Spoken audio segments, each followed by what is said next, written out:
আজ জ্যৈষ্ঠ মাসের প্রথম মঙ্গলবার। আজ জয় মঙ্গলবারের ব্রতকথা, মা মঙ্গলচণ্ডীর পুজো।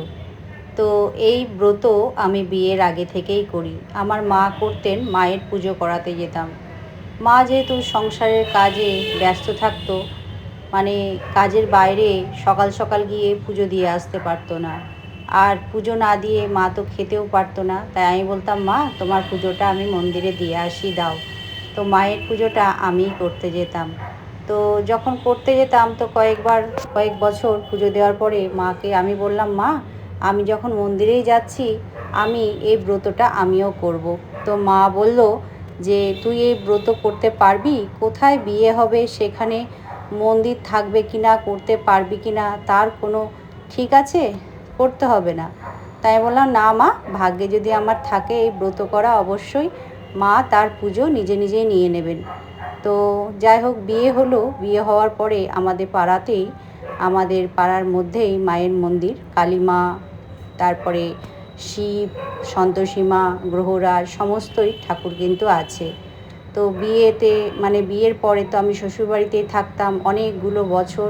আমি ওখানেই মা মঙ্গলচণ্ডীর ব্রত করেছি। এখন কলকাতায় এসেছি, এই 6-7 বছর হলো।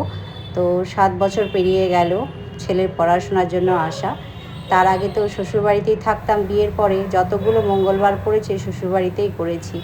আর যখন মাঝে মাঝে বাবার বাড়ি যেতাম, হয়তো কোনো সময় পড়তো মঙ্গলবার, তখন মায়ের মন্দিরে গিয়ে, নরাটেশ্বরী মায়ের মন্দিরে গিয়ে মায়ের ব্রত পালন করেছি। তো দেখো, সকাল সকাল স্নান সেরে আলতা পরে নিয়েছি। মায়ের পুজো যেহেতু দিতে যাব, তাই পায়ে আলতা কিন্তু অবশ্যই পরতে হবে। মা মঙ্গলচণ্ডীর ব্রতকথায় কিন্তু জ্যৈষ্ঠ মাসে যে কটা মঙ্গলবার পড়বে সেগুলো করতে হবে। আর এই ব্রতকথার নিয়ম অনেক কিছুই আছে।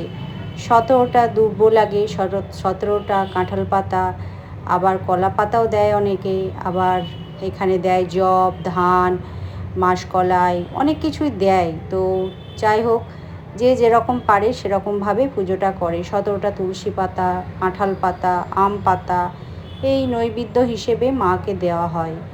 তো আর এই দিন কিন্তু আমাদের ভাত খেতে নেই, নিরামিষই খেতে হয়। ভাত ছাড়া চিড়ে মুড়ি এইসব খাওয়ার নিয়ম আছে।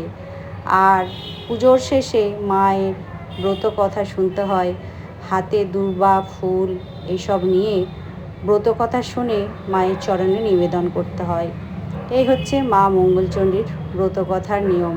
তো নিষ্ঠা ভরে করি। জীবনে অনেক ঝড় ঝাপটা পেরিয়ে এসেছি। নিজের আপন মানুষ, নিজের কি বলবো, যারা সব থেকে আমার নিজের, তাদেরকে নিয়ে আমি যুদ্ধ করেছি। খুবই কষ্টের দিন পেরিয়ে এসেছি। আমার মা মঙ্গলচণ্ডীর কৃপার জন্য আমি পেরিয়ে এসেছি। মায়ের আশীর্বাদ হাত আমার মাথার ওপরে সবসময়তেই থাকে। আমি যখনই কোনো বিপদে পড়ি, কোনো সংকটে পড়ি, মা কিন্তু আমাকে রক্ষা করেন। তো স্বামী, সন্তান, সংসারের মঙ্গল কামনার জন্যই কিন্তু এই মঙ্গলচণ্ডীর ব্রত করা। তো দেখো, মাকে পুজো দিলাম। প্রথমেই কিন্তু আমি আমার বাড়ির পুজো সেরে নিয়েছি। তারপরে বরমশাই তো বাজার থেকে ফল মিষ্টি সমস্ত কিছু এনে দিয়েছিল। পুজোর জোগাড় করে মায়ের মন্দিরে চলে এসেছিলাম, করুণাময়ী মায়ের মন্দির।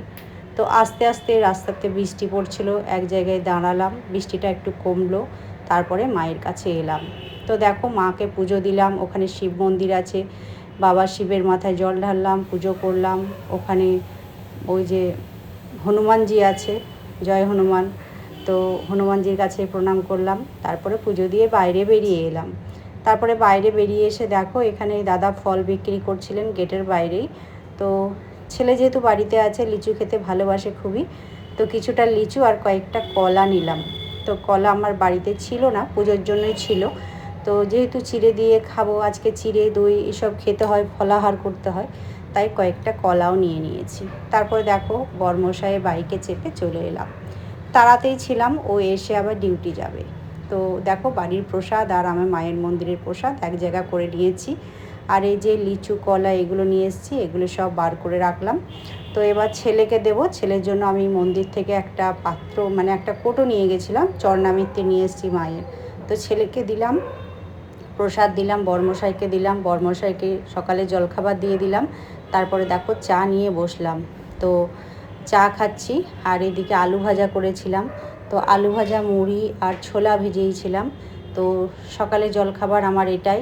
আজকে শুকনো শুকনো মুড়ি খেতে হয় সকালবেলা, তারপরে দুপুরে তো চিড়ে ফলাহার এসব খেতে হয়। তো দেখো মুড়িটা নিয়ে আমি বসলাম, চাটা খেয়ে তারপরে রান্না জোগাড় করব। আর এদিকে ছেলে বলল, মা কয়েকটা লিচু ছাড়িয়ে দাও তো আমাকে। ও লিচু ছাড়িয়ে কিছুতেই খাবে না, ওকে ছাড়িয়ে আঁটিটা বার করে তারপরে হাতের কাছে রেডি করে দিতে হবে। এ হচ্ছে আমার ছেলে। তো যাই হোক, লিচিগুলো কিন্তু খুব মিষ্টি ছিল। আর এ দেখো বর্মশাই তো আবার দুপুরে বাড়ি এসেছিলো ডিউটি থেকে। তো খেয়ে দিয়ে ও ডিউটি আবার বেরিয়ে গেল। এইদিকে আমি আমার খাবার থালি সাজিয়ে নিয়েছি চিড়ে, দই, কলা, মিষ্টি এসব দিয়ে। এমনিতে চিড়ে খেতে ভালোবাসে না, কিন্তু মায়ের কৃপায় মঙ্গলবারে বেশ ভালোই লাগে। ওদের তো সকলের খাওয়া হয়ে গেছে, এবার আমি আমার খাবারটা নিয়ে বসেছি। এখানেই ভিডিওটা শেষ করছি বন্ধুরা। সবাই ভালো থাকবেন, সুস্থ থাকবেন, সাবধানে থাকবেন।